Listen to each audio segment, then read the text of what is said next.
Saúdo a todos os participantes da terceira oficina regional de aleitamento materno.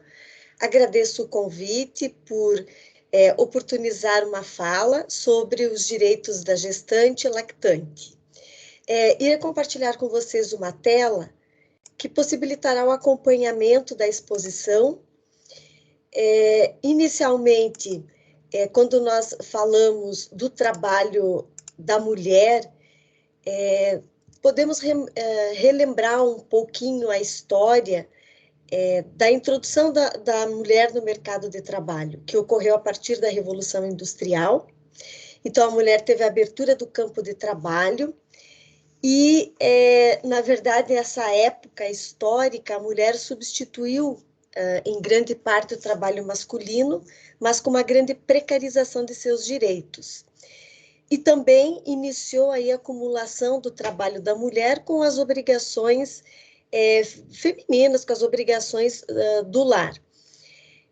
Isso levou a CLT, em 43, a criar regras protetivas ao trabalho da mulher.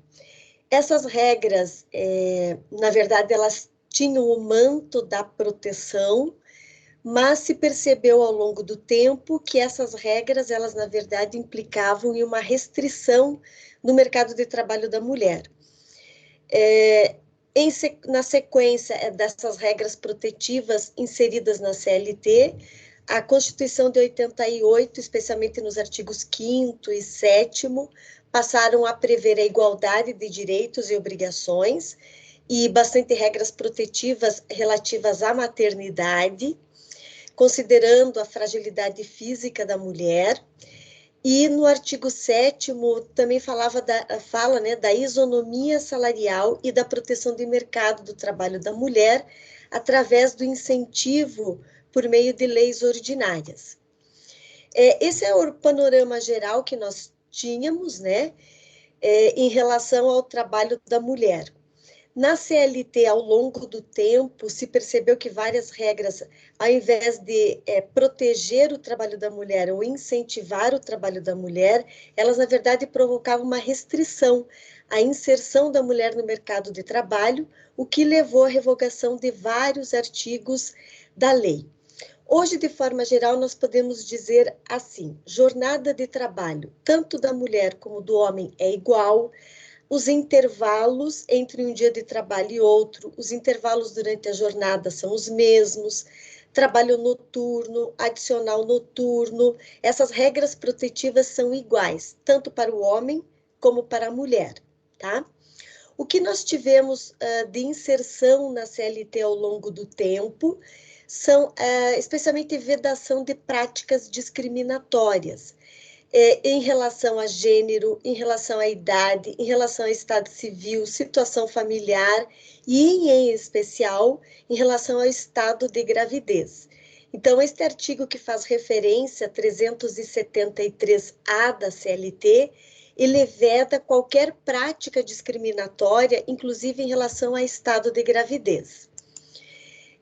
Nós tivemos aí também o 389 da CLT, que é um artigo importante para nós destacarmos, que é em relação ao meio ambiente de trabalho, e que garante, especialmente para estabelecimentos que tenham mais de 30 mulheres empregadas com idade superior a 16 anos, garante um local apropriado para que as empregadas possam deixar seus filhos, né, e ter assistência à amamentação.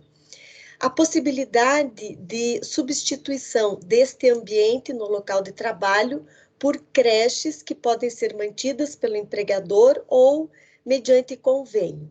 Também a vedação do trabalho da mulher que exige emprego de força muscular superior a 20 quilos para trabalho contínuo e 25 quilos para trabalho ocasional. E aí tivemos vários artigos que foram introduzidos em relação à formação profissional, a possibilidade de convênios, desenvolvimento de ações conjuntas e execução de projetos para incentivar o trabalho da mulher.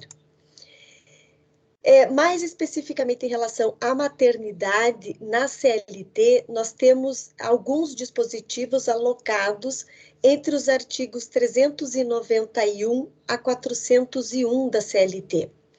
Em especial, o 391, que veda, né, considera uma conduta discriminatória, rompimento contratual por motivo de gravidez. O 391A prevê a estabilidade da gestante. Esse dispositivo da CLT regulamenta uma garantia constitucional, que é a chamada estabilidade da gestante. Essa estabilidade inicia a partir da confirmação da gravidez e se estende até 5 meses após o parto. Este é o período mínimo, podendo existir normas, né, em convenções coletivas, acordos coletivos de trabalho, prevendo até um período maior. Mas esse período, a gestante trabalhadora, ela está protegida contra demissão sem motivo. Então, nesse período da estabilidade, a gestante somente pode perder o emprego se praticar uma falta grave, então ser demitida por justa causa. Senão, ela tem a proteção aí, a garantia do emprego durante este período. Inclusive, esta garantia ela pode adquirir a estabilidade no emprego se a gravidez se der no curso do aviso prévio, trabalhado ou indenizado, e também passou a garantir o direito à estabilidade para as trabalhadoras contratadas nos contratos por prazo determinado, que alterou o entendimento que havia sobre essa matéria antigamente.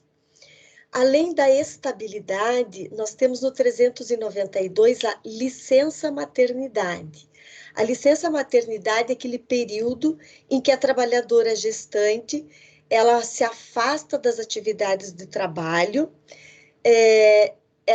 mediante o recebimento do respectivo salário maternidade, que ela recebe da Previdência Social. E neste período, ela também já está no período da estabilidade, então não pode sofrer a demissão, ela se afasta das atividades laborais para criar o vínculo afetivo com o filho, para esse período ela poder se dedicar à amamentação e à formação também dos vínculos com a criança. Então, este período de licença maternidade, a trabalhadora não pode ter prejuízo algum da sua remuneração, das funções que ela exerce na empresa, então é garantido o retorno depois para a mesma função, para exercer as mesmas atividades, ela não pode sofrer prejuízo nenhum dessa natureza. O início da licença maternidade, de acordo com a lei, ele pode se dar até 28 dias antes do parto e se estender até completar os 120 dias. Quando a gestante pretende o seu afastamento, ela deve notificar o empregador, comunicá-lo com o atestado médico, onde contém a previsão da data do parto, e promover o seu afastamento. Nada impede que esse afastamento se dê mais próximo ao parto e se estenda até completar os 120 dias. Depende também da saúde da gestante.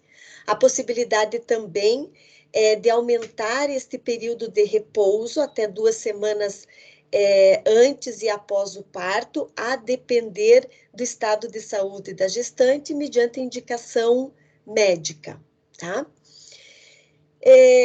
Durante o período de afastamento, então, ela receberá o salário maternidade.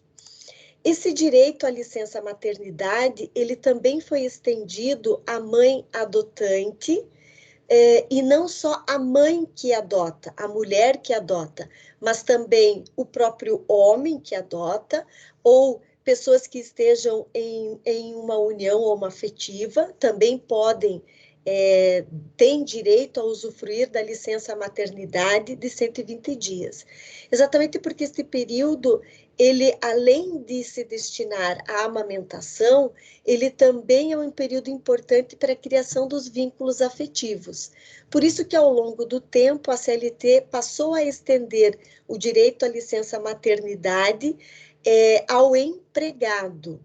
tá? Empregado que pode ser tanto homem como a mulher, e também a substituição durante a licença maternidade, na hipótese de óbito da genitora, a possibilidade de substituição pelo cônjuge, né, pelo marido, ou pelo companheiro, companheira, durante, até finalizar o período da licença maternidade. Então, esse também é bem importante, essa previsão legal.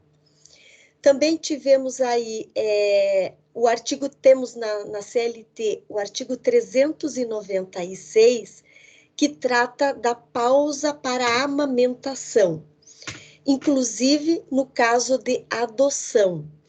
Então, esses intervalos que ocorrem durante a jornada de trabalho, eles são em número de 2 intervalos, com duração de 30 minutos cada um, durante a jornada. Eles podem ser objeto, né, essas pausas, elas podem ser acordadas de forma diferente, em acordo ou convenção coletiva de trabalho.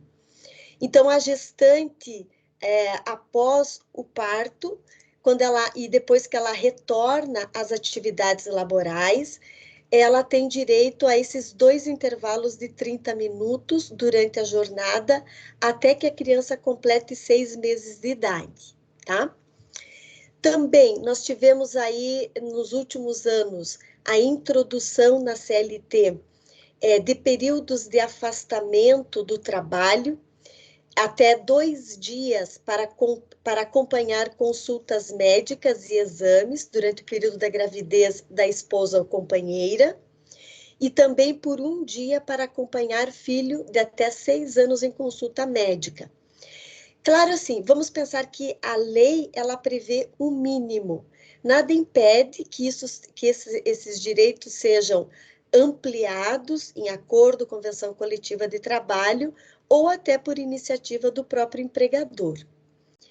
Além dessas garantias aí na Constituição e na CLT, nós tivemos, a partir deste ano, de maio deste ano, foi publicada uma lei, a Lei 14.151 de 2021, que ela dispõe sobre o afastamento da empregada gestante das atividades de trabalho durante a pandemia. Então, durante esse estado de emergência, esta lei passou a garantir que as trabalhadoras se afastem das atividades laborais para evitar que elas sofram qualquer risco de contaminação aí pelo coronavírus. Então, a empregada gestante deve permanecer afastada das atividades de trabalho presencial, sem prejuízo de sua remuneração. Esse afastamento das atividades, ela será substituída nas hipóteses em que isso seja compatível com as atividades à distância, no sistema de teletrabalho, trabalho remoto. Então, que ela possa desenvolver essas atividades de forma não presencial, sem prejuízo do salário. A lei foi, o conteúdo desta lei é um conteúdo de forma muito simples. Ele prevê unicamente isso. Esta lei foi publicada em 13 de maio de 2021 e entrou em vigência, né, na data da sua publicação. Então, a partir de então, todas as trabalhadoras gestantes tiveram que ser afastadas das atividades laborais sem prejuízo do seu salário. Essa lei gerou uma série de polêmicas e, em função disso, atualmente nós temos tramitando na Câmara dos Deputados um projeto de lei, este projeto 2058, que busca alterar a redação da Lei 14.151. Basicamente, este projeto propõe o seguinte: que as gestantes que já estejam imunizadas, que já foram vacinadas contra a Covid-19, que elas possam aí continuar com as suas atividades presenciais. Então, não se aplicaria o previsto na Lei 14.151 a elas. Também Se a natureza da atividade desenvolvida pela trabalhadora gestante for incompatível com atividades, com o trabalho à distância, o empregador poderia suspender temporariamente o contrato de trabalho.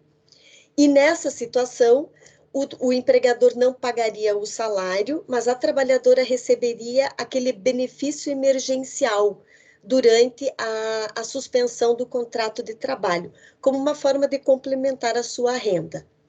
E a outra previsão nesse projeto de lei é que o empregador poderia adotar outras medidas durante o afastamento da gestante. Por exemplo, antecipação de férias, considerar esse período de afastamento das atividades laborais como um período em que ela possa compensar a jornada, então fazer uma espécie de banco de horas para que esse tempo de afastamento depois possa ser compensado com acréscimo na jornada de trabalho, o adiamento no recolhimento do FGTS, para que ele possa também manter esse equilíbrio aí econômico em decorrência do afastamento das trabalhadoras. Esse projeto, atualmente, ele está na Comissão de Defesa dos Direitos da Mulher, na Câmara dos Deputados, e deve seguir aí o trâmite para outras comissões, até, eventualmente, ser aprovado, tá? Então, em relação a esses temas, de forma assim bem breve, são essas as considerações que eu teria para compartilhar com vocês. Agradeço a atenção e espero ter contribuído de alguma forma para o evento.